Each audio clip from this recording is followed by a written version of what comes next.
Okay, what we have here is Rudy. Rudy, say hi. Well, We're doing the warm-up exercise. What we did is we drew a card, and that's the placement. So we placed it with a white sticker. I use the white stickers for the cue ball. I use the blue ones for an object ball, and I use the red ones for the end spot, which will be in the game later, as well as the object ball will be in the game later. But I use red, white, and blue, all America, right? Okay, so we've got our location, and what Rudy is doing now, he's working on cue ball speed, and this is the first phase of the warm-up exercise. And what we're doing is we're going from the cue ball location to a diamond. Rudy started off with this diamond first, which is, oh sorry you can't see me, which is the first diamond on the rail over here by the corner pocket.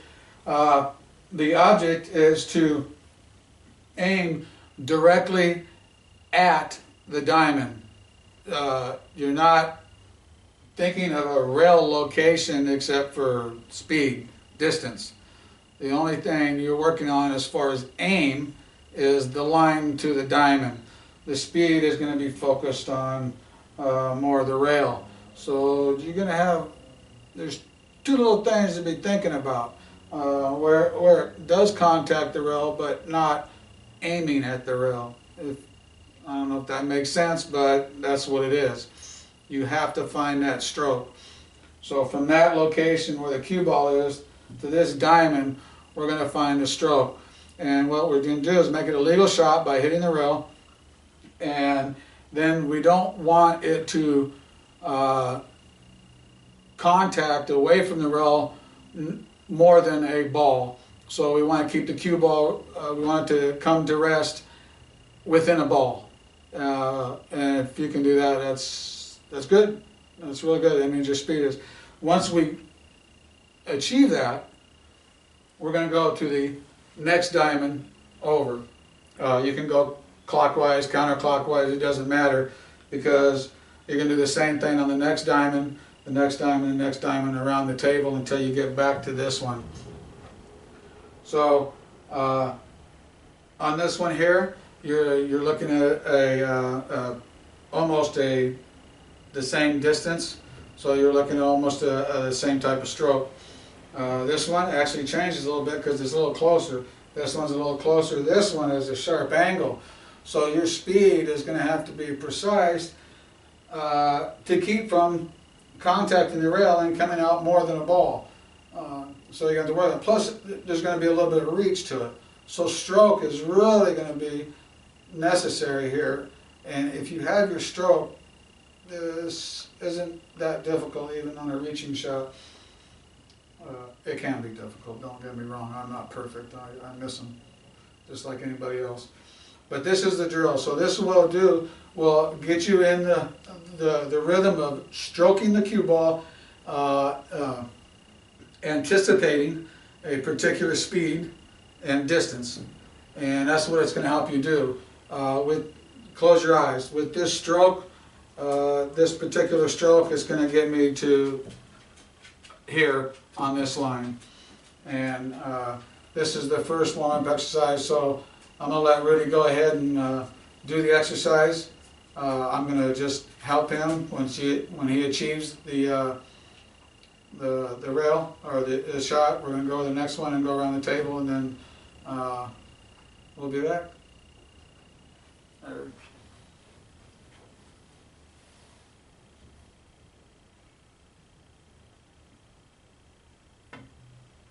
Okay, the ball came off a little bit, and the reason why, I believe, it was because it was more of a poke. We need to get that nice, smooth, slow finish, follow through. Now, I know he's nervous under camera, so it's no big deal. We're going to try to just find that stroke. It's a little bit of a bounce, so you get a little bit better, you get more of a speed. You get more of a speed with that. What we're looking for is just, there you go, that's it. You see how the ball actually traveled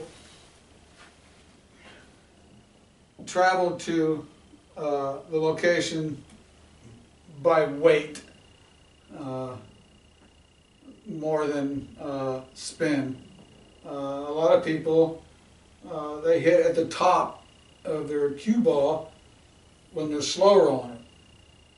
And in a way, that's good, I guess. But you're really not, to me, you're manipulating the actual speed of the stroke by using spin. And I say spin's usually left and right, where top is follow and bottom is draw. Well, when you hit the top of the ball, you're using follow, you're still spinning the ball. You're just spinning it in the direction you're going. So it's going to grab the table and it's going to travel faster. So you're actually deceiving the stroke by using a different cueing. Instead of hitting center ball, hit center ball and find that speed. That will help you in later shots using follow and draw when you need to change physics. So the idea of the drill is to get you into a smooth center ball hit and wait at a distance. And you don't want to manipulate the distance. You want to find out where and what it is. So center ball, and let's do it again. Oh, actually you did this one. Let's go this one. And you can use a chalk to mark your spot to help you see the diamonds, but I suggest, in my opinion, I suggest practicing without them, because you're not allowed to do it in tournament play or match play. They consider that cheating because you're helping the line. So try to practice without it, but definitely chalk up. There's a good stroke. And I was just about, we'll do one more. As I was telling Rudy, make sure when you do your follow-through goes past the cue ball. That tells me that the follow-through was completed. And it's not like a jerky. See, that's a little bit there was like poke it and then, oh yeah, follow through. So as long as it's one continuous motion, that's what your stroke is. If it hesitates or bounces a little bit, then you're not actually, there's a stroke right there. That was it. You see it? Almost there. I mean, that's almost takeable, but I can't do it because the rules say you got to touch the rail, my friend. But that was a perfect stroke. That's what you're looking for. You're looking for something to come through in a specific speed, and he's going to find this. There's, I think that's one of my tough shots too. For some reason, it's just hard to judge the speed on that. It could be the angle, but this is where the practice comes in. He just let up on this because he bounced it just a little bit. It's still, he has to find that aggressive. It's aggressive, but it's not really a lot of force. I'm going to get that to you. Go to this one. I'll let him know that on the video too. Now we're going to this diamond here.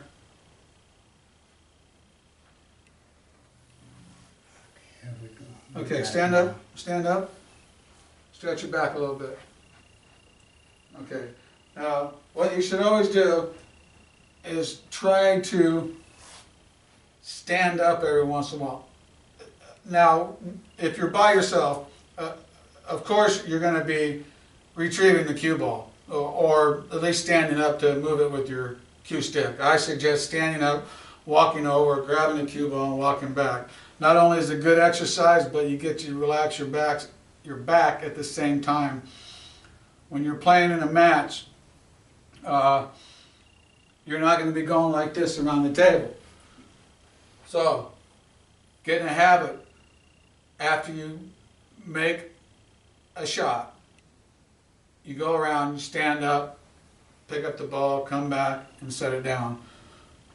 Don't get lazy by using your stick, because that means you're going to get lazy in your match later on. and it could be crucial. You could end up missing out on the U.S. Open because you got lazy. So anyhow, make sure the stroke is aggressive,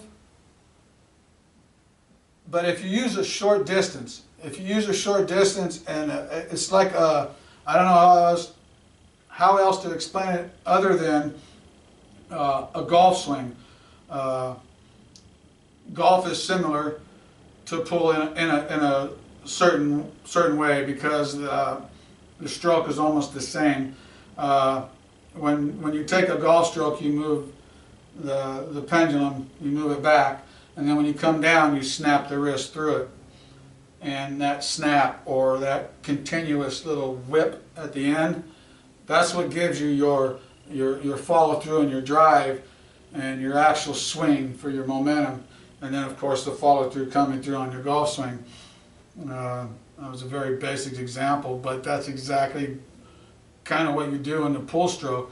Your arm swings, it swings, and then the wrist, it hinges.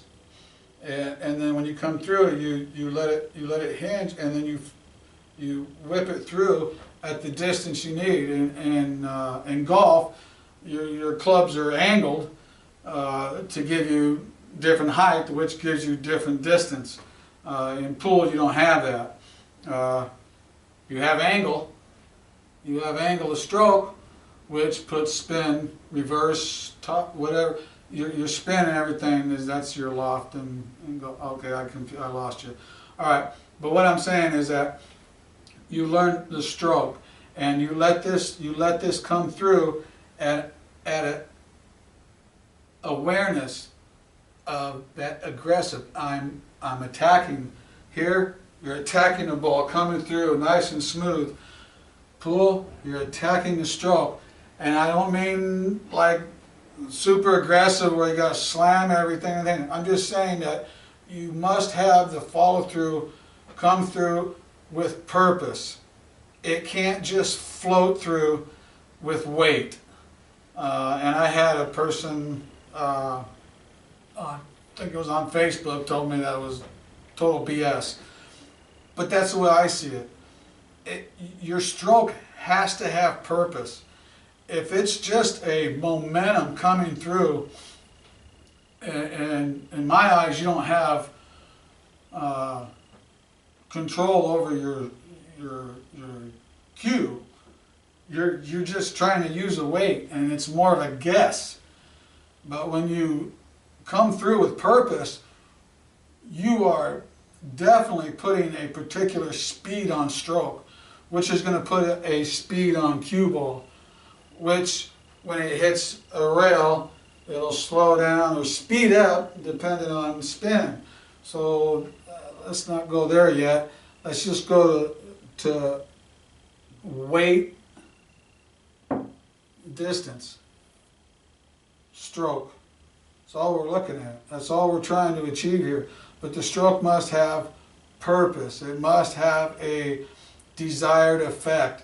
You want this particular speed to affect that cue ball in a way that it's going to do what it's been programmed by the speed and also programmed by the contact of the cue tip on the cue ball. This programs the cue ball to do its thing. And just like a computer won't do anything that you don't tell it to do. If you got it programmed to figure out a certain thing by a particular input, then that's what it's going to give you. And cue ball is going to do the same thing. You put that input in there, it's going to do exactly what that input tells it to. Nothing more, nothing less.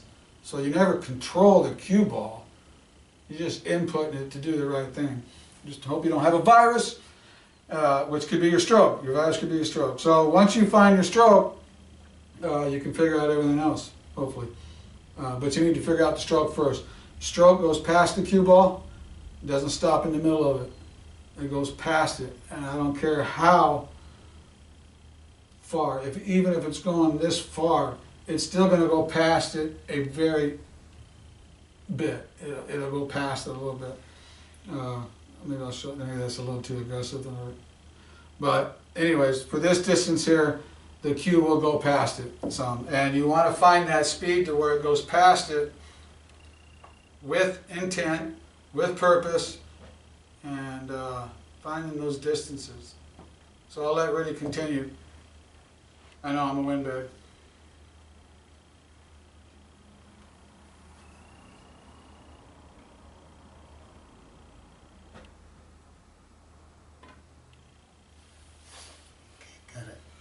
Got it now.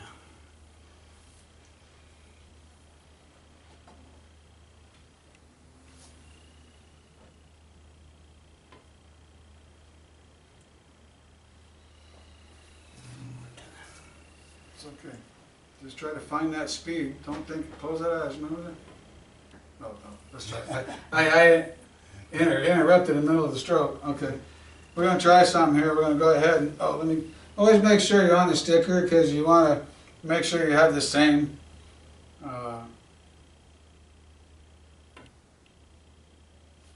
Now, he did have to help his follow through a little bit because, now, to me, I could be wrong, but to me it seemed like as he came through in the middle of his stroke, it seemed like he wasn't quite sure of the speed, or he remembered to follow through, but he did it in the middle of his stroke.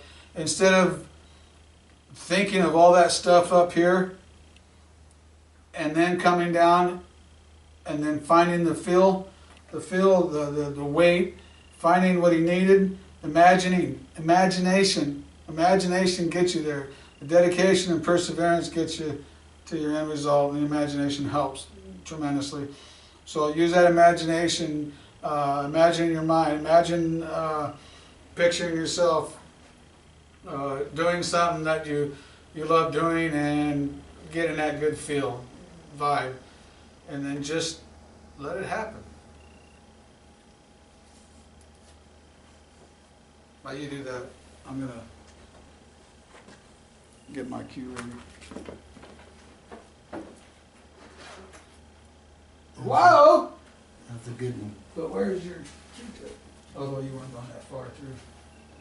So that's not so bad because of the fact you don't have to have a great big follow through. You just have to make sure it's one. No, see that? See that? Yeah, you just have to make sure it's one speed. You're taking your Q-tip from your Q-tip. You're taking the tip of your cue from one spot, like here on your backswing, or your backswing, and then you're going to here on your forward swing. That's what I try to do. I take it to here, and then I go to here, and I go from here to there with intent, with a purpose. I'm moving the cue. I'm not letting the cue move me.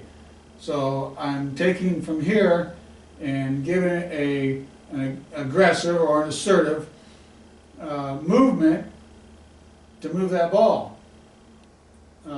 If I line up correctly, then the ball will go the direction I want to, and everything will be fine. But all I do when I do this drill is I focus on my cue speed, getting my cue back and forth in a motion to where I'm under control. That is a beautiful stroke right there. It was a little bit firm, and this isn't easy. I mean, when you start doing this, you're saying, oh, it's only a little ways and it's not too hard. Go ahead. I challenge you, go ahead. Do it. If you have great skill, like the pro players and everything, you probably do it in the first couple of attempts. If you're a novice player, I'm just going to put it out there, you're not going to go around the table perfect in every shot. I guarantee it. I can't say I guarantee it. It's not as easy as you think, getting within one ball of the rail. When you start getting to the point where you can do it in the first 2 or 3 attempts, you're getting your stroke down. But don't let the result of the ball get in the way of what you're actually trying to do, is develop a stroke. The reason why you go a shorter distance is because I believe it's so much harder to achieve a stroke at a slower speed than it is a harder speed or a faster. Faster speed, it's easier because that weight is just basically taken over, and you're just, you know, once you start it, it's kind of hard to stop. But on a slow speed, you have to create that momentum, and that's what I'm talking about, being assertive or aggressive or having a purpose. You have to develop that speed with you, and it's a little harder to do at a slower speed because you're afraid to hit the ball twice, or you're afraid to hit it too hard. You want to hit it soft. You know, there's a lot of things in it. But if you concentrate more on just the distance and the purpose or the intent of the stroke and what you want to do with that pool cue, and get the cue ball out of your mind, so to speak, during the stroke, you'll start achieving it a lot better. Most people are thinking they're actually hitting the ball, and in a sense, generic kind of way you are. But I'll tell you what a golf instructor, it's funny, I'm going back to golf. A golf instructor told me one time that you never hit a golf ball. You only make a swing with a golf club, and the ball gets in the way. And if you create the same swing every time, choosing a different club will get you a different distance. Now, there are specialty shots in golf where you're going to change stance and stuff like that. You get the same thing in pool. But what I'm getting at is it's a swing. You never attempt to hit a ball. All you're making is a stroke and pull and a swing in golf. That's it. The ball is in the way. You put the ball in your path. Based on your information of what you want to do, that ball should do what you've planned by putting the physics to work, putting the input into the ball. But it's not hitting it, it's going through it. So if you go through the cue ball, or don't even think about going through the cue ball, just make a stroke based on your idea of weight and speed.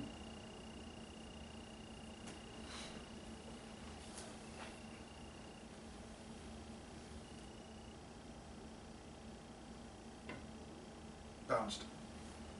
Poked at it.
I'll get over there. Ah, don't be lazy.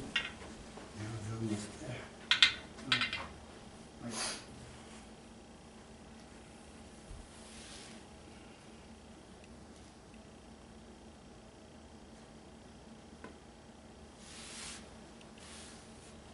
Okay, well this is basically about 1 1/4 diamond, because of the angle, it's about 1 1/4 diamond. Don't aim in front on the rail, aim at the diamond. But on this one here, Rudy's trying to smooth out his stroke to get that finish. And to do that, he's bringing the cue stick way back here. So he's going about this far. And I don't believe that needs to be done. I think if you take half the distance here and go through a little bit, let me put it in the casino aspect, 6 to 5 odds. This is 5 and you want to go 6. Well, in other words, your follow through is going to be a little bit more than your back stroke. Okay, so let's try that, but we'll even shorten it up. So you want to go like about 6 to 5 on that, and I think that'll probably get you there. And you're aiming right here, and just think of the distance. There you go. There. See, it was a little better. Did you see how that? What do I do with my measuring stick? I got it. Oh yeah, let's see that one. We're doing first tape, first drill, first ball. So you got it within a cue ball, which is actually what we're looking for. And at the same time,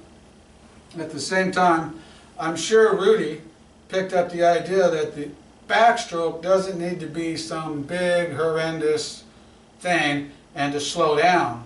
You're basically taking, your backstroke should be, well, in this case it was 6 to 5 is what I used on odds, or a measuring stick. If you're going back 5, then go through 6. Try that every shot, you know, and your 5 might be a little bit more. We used that one was 5 to go 6. Now, okay, so if you want to go 6 to 5 odds, we'll do casino theories. Excuse me, you're going back 10, so you want to go 12. That's 6 to 5 odds. Okay, if you go back 15, then you want to go 18 through. That's what, I mean, you could use that if you like. I'm just coming up with what I'm trying to say is, whatever you do in the back stroke, whatever you do in the backstroke, put a little bit more emphasis on the follow through. And I'm not saying jam it. I'm just saying let the distance and the imaginative stroke be a little bit more. So we're going to this diamond right now.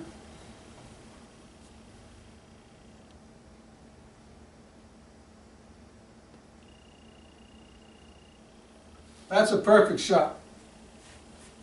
Get out of the way, Rudy. You're too perfect. That is a perfect shot. He just put this on the rail. And what he did is he started thinking. He paused for a moment on his backstroke. He brought it back and he paused for a moment and he realized that that might be a little too much. You're looking through the lights. So he thought it was, his backstroke was a little too much.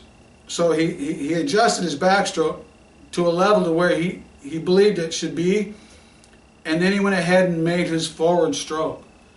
And what that told me was now he was actually thinking about his speed forward. He was at a position to where, okay, now if I move it forward with this control, if you like, controlled speed, and let the stroke just finish to the end without manipulating it, I'll get the desired results. And he absolutely did. It's right on the rail. You can't play it any better.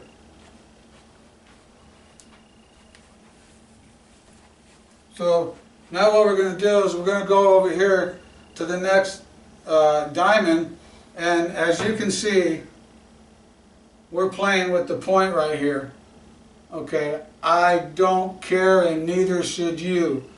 You should aim right at it. If you don't want it to go hit the point on the diamond, you can see there's diamonds. There's a point on the bottom and the top, or however you want to look at it, and the sides, right? You can use those points to line up your shot, and it will make a little bit of a difference. To that point right there, that side point, if you want to look at it, as you look at it, it's the west point. If you look at that west point there, you're looking about hitting here, right? Now let's say I line it up with that other point. Look at the, well, you can't see it. The other one is right here, so you've got a difference of about this much just by aiming at the diamond at a different point. So when you're aiming at these, try to aim at the same spot every time, because what you're doing is you're using that information for your game. How somebody else looks at it, it doesn't matter. It's your stroke, your aiming line, you find it. But if you're aiming at different points of the diamond every time, now generally you're aiming for the center of it, which is fine. But that's up to you. I just want to make you aware of it, that there is a little bit of a difference, and that little bit of a difference makes a difference down here, because once you hit here, it changes the width down here as well. So that could be a difference between here or there. Okay. So so we're going to go to this diamond. Now be aware, there is an angle on here, so your speed needs to be there. I gave Rudy time to go ahead and think about this shot.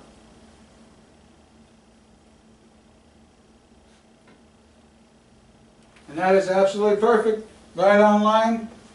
A little bit off, but you cannot. It's so hard to get away from that. I mean, to put it right on the rail, to me that would be luck. So the first attempt done.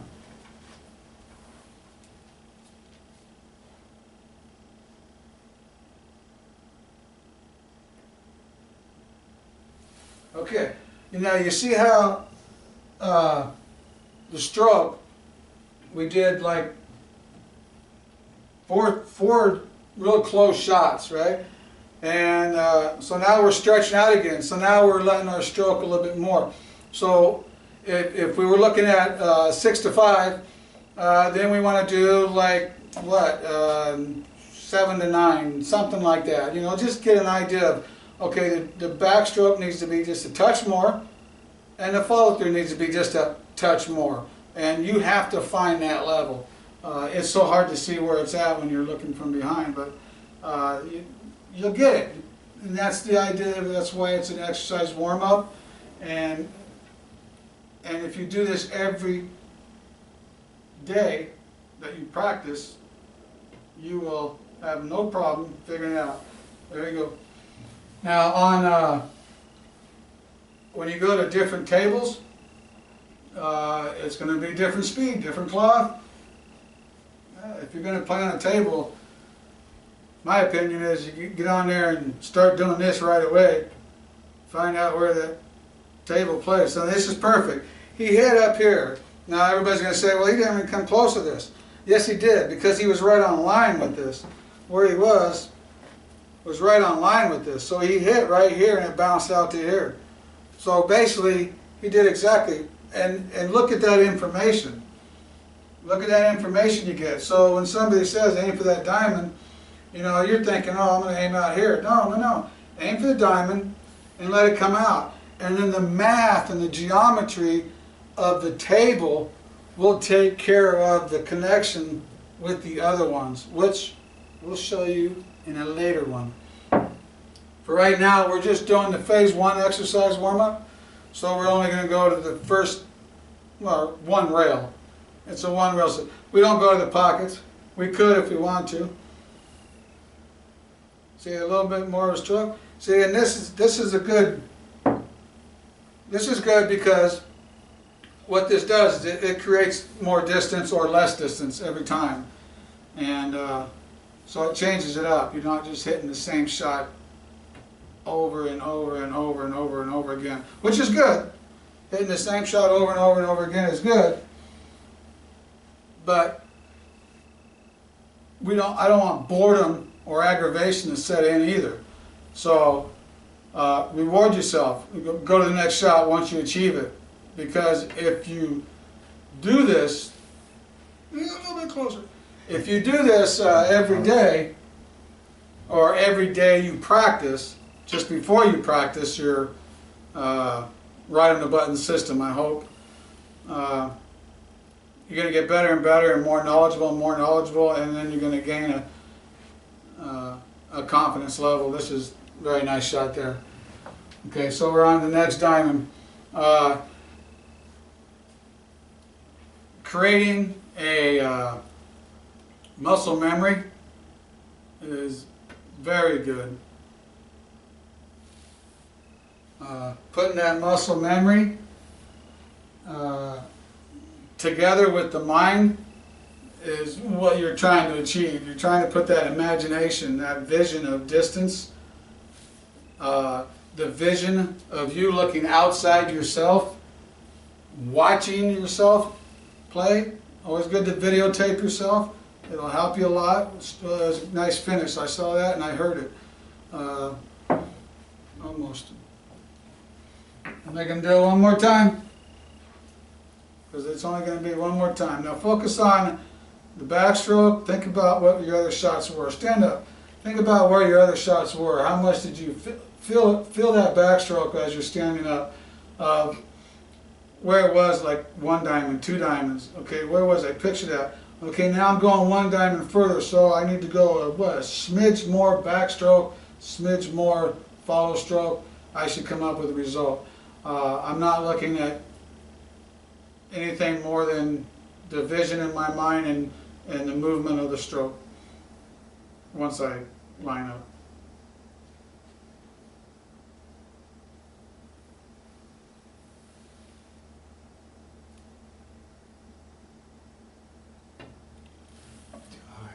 Yeah. Now, in the attempt of relaxing to try to smooth out the stroke, he just let it freewheel. He freewheeled it. There is a stroke. Almost. I got it now. Now I know the stroke better. Yeah. What you have to remember is each and every time you attempt it, you have to remember you get it to here, and then here's your contact. So if you bring it back here, you want to bring it follow through to about here, center. The longer shots will of course go further and further.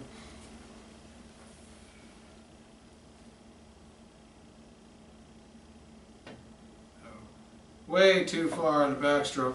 In my opinion, that was way too far. So in other words, he did twice the backstroke. Let me put it this way. This is where his backstroke was, and this is where his follow-through was, right? So from here to there. So it should be actually from there to there maybe. That's as far as you need to go. Seeing as the contact area is right here. Okay, so we'll go off that line. We'll go off that where it intersects. Okay, that's where your cue, this being the cue tip, that's where it's going to hit. Okay, so we use that line there. Okay, now if I go back to here, to the halfway point, right, I want to go to a little further than halfway on the cue ball. And I'm not saying for this particular shot, this is what the example I'm using as far as backstroke to follow through. Because of my belief in making a forward stroke instead of a weighted release, I take I follow through more than my backstroke. In other words, whatever my backstroke is, I go further through. What I see a lot of players do is they'll, you know, like this. I mean, they're only going a short distance, but they got this big old back through like that, and then they go back and then they try to slow it down. And to me, you're not creating the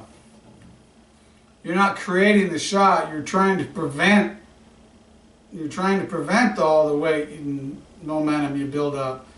And to me, that's counterproductive. You don't want to take away power. You want to initiate the force. So by taking it back twice as far as you go down, you're slowing down. If you take it half the way and then come through, now you are actually providing the necessary calculated guesstimation force to achieve the shot. Now, don't any of you guys bust my chops about videoing, because I'm not a videographer. I don't plan on being a videographer other than these videos I do here. I will try to get the information out the best way I know I was looking through the lamps and you're probably going, what a doofus, but that's okay. I'm getting the information to you, and that's what you're here for, so that's what I'm providing. So Rudy's going to continue with the drill here, and there's, now you see the way his, you I could hear the sound. You probably can't see too much because I'm not zooming in on anything, but that stroke was a follow-through stroke, and like what Rudy said, you could hear it. You kind of hear a pop. If you ever get any DVDs from the Monk, I'm getting nothing from this, but the Monk, he talked about it to where you're going to hear that. You're going to hear that. It's not a pop, but you're going to hear that sound. It's a pure stroke sound, and when you hear it, that means you're coming through the ball nice. If your distance is not quite there, that's just a calculation error. But the stroke, the coming through with speed and intent is there when you hear a sound like that. I think I'm going to go right through these now. Not like that, but... Okay, he still backed off. He still backed off his stroke, because in the middle of his stroke, he came back and he recalculated at the same time he was going forward. So his mind glitched on him. There was no confidence. The last part of the stroke was, I got to get it there, or it's too far, so I'm going to take some off of it. In other words, his purpose wasn't focused on going through at a speed to get the distance. His focus was more on how far back am I going, right? Well, I put that in his head because I want him to think not to go back so far. But you can try it again, and to get yourself, to help yourself, just start it at a certain spot and then let it go. I mean, not let it go, but I mean, so in other words, what I'm going to tell Rudy right now, go ahead, what are you going to measure the ball? Go ahead until you touch it. Okay, that's where you're at. Are you all set up? He's all set up. Okay, he's got his distance of bridge that he likes, and it was right here. Okay, so now, in my opinion, his ferrule, right here where his ferrule ends on the cue, if he goes back to that spot right there, and then just follows through, see now, let's see, he's got Okay, so one finger, maybe a little bit more. So if he follows through to this spot right here, I believe that'll get him there. So don't even go back any further. No, see, now you just went back further. I want you to start, no, don't let it coil. You got it? Get your hand reset. You got it? You got it? Okay. So if he goes to here, now without any further motion, don't go back any further.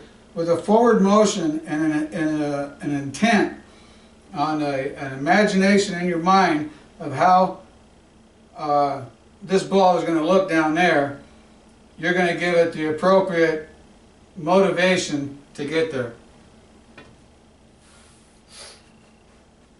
Okay. That's pretty good. So he was been down for a long time, but I'm going to give Rudy a couple more tries to try to get to that feeling of it. There it is, right there. You see it?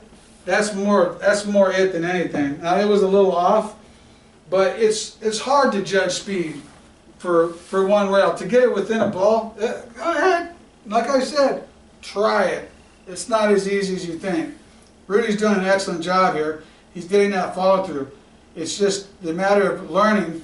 Now see, that was more of a push. There was no stroke to it. Remember, remember that golf swing, your backstroke, even on a chip shot. Now, okay. But don't worry about it. A lot of this stuff's going to be cut out, so don't worry about it. I'm going to get this one.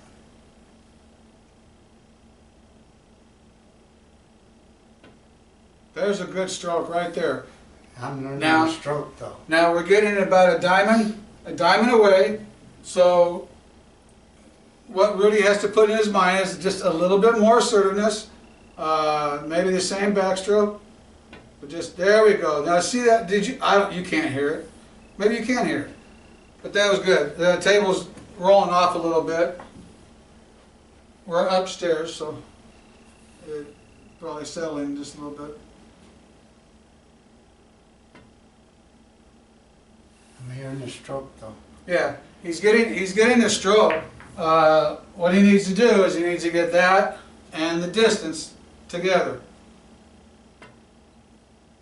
A lot better, a lot better. Right there it is. Okay, we're over here.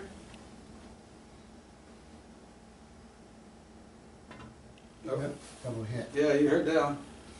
Heard that. Okay, here we go. Most people when they're taking a stroke and pull,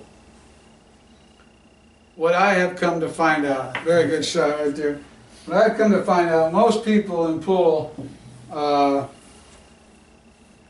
a problem getting away with hitting the ball. They're wanting to hit the ball, and it's kind of like, Wow. that was a great shot, first time. They want to hit it to a location, and you need to just stroke it and let it happen. Kind of, if you push somebody on a swing, oh, excuse me. If you're pushing your children, or maybe even now, he's just trying to get it done. Now, if you're pushing somebody in a swing, you stand behind them, they go up behind you, and then when they start to come down, you grab them and you push them, and you give them some force to get them through to the other side. Okay, well that's kind of like the stroke, right? Sometimes you just take them and you just touch them, but most of the time you're going to take them and you're going to give them a little bit of more of a help. And if you think about the stroke in that way, they come back and then it goes through with force, or it goes through with intent or purpose, and that's to get you to the other side. I did it. Okay, so I'm going to go ahead and attempt this drill, and I'll see if I can go through it. I got a little bit of a back issue. Get down like you're really shooting the shot. Get your stance, get your grip. I like using the rail grip on this particular shot. I'm going to this diamond here. And what I'm going to try to do is I'm trying to get my hand relaxed a little bit first. But I don't do a whole lot of this when I got a shot like that. All I'm trying to do is I'm trying to, well, why don't we do this? Why don't I go over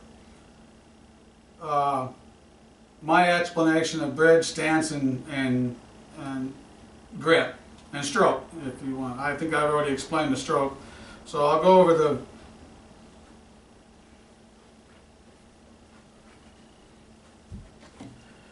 Okay, what I'm going to do for you right now, or do for me too as well, I'm going to go over some of the fundamentals. I'm not going to go into too much detail about it because to me it's basic. It's you have to have a good foundation to build a good stroke, and so work on the fundamentals. And if you're an advanced player, don't forget and always go back to them. When something goes wrong, it's probably something fundamental: stance, stroke, alignment, all that. What I'm going to do for you right now, though, is I'm going to go ahead and give you my explanation, or the way I do it and the way I understand it. If it works for you, fantastic. That's what I'm doing this for. And if it doesn't, I hope you can grab something from there by saying, okay, this doesn't work, so I'm not going to attempt this again. And that's what I feel learning is all about. If it works, use it. If it don't work, fantastic. I just learned something that now I don't have to make that same mistake over again. But I learned it, and I learned it from this doofus with the beard. So it's all right. The name's Buttons, by the way. I'm going to show you my basic fundamentals. Hopefully it helps. And like I said, this is what works for me, and I'm going to be very basic, very generic. There is books and videos out there that can explain this in more detail, and you should always cross-reference and everything. I did a lot of information. So first of all, what I'm going to start with is my my explanation of getting onto a shot. For right now, don't mind that sticker, even if you can see it. But what I'm going to do is I'm going to set the ball here, make it a little closer to you. I'm not going to do a whole lot of close-ups because I'm not going to do anything precise on fingers and all that. Just a couple basic ideas, what's used more in the pool world, and then you'll have specialty bridges and stances and all that and stuff. And then sometimes you don't even need a bridge. I'll explain that one later. But first of all, let's go over what I do to get to a shot and how I line up. So the first thing I do is I get, if I was shooting for that diamond over there, the first thing I do is I get behind the shot and I try to do all my my calculations, how far I want the cue ball to go and where it's going. And where it's going once it makes first contact. I have to know where it goes after contact as well as making a ball. If you're going to pot a ball, then you're shooting for a particular shot or a particular location near the object ball that's going to move the object ball to a pocket or to a rail, whatever your shot is. But after the cue ball makes contact, then I have to know where it goes after that as well. And my speed is going to dictate a lot of that, especially when you're using follow, draw, left to right spin. because once it contacts a rail or another ball, it's going to either decrease the speed or add in speed, or it doesn't change. That's the things that, the physics part about it.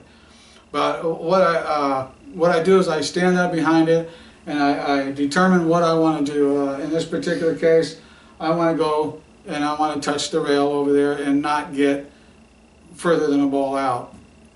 All right, so aim. Okay, people want to know about aiming systems and all that. I don't know what to tell you. There's a lot of them out there, and my video just went kaput.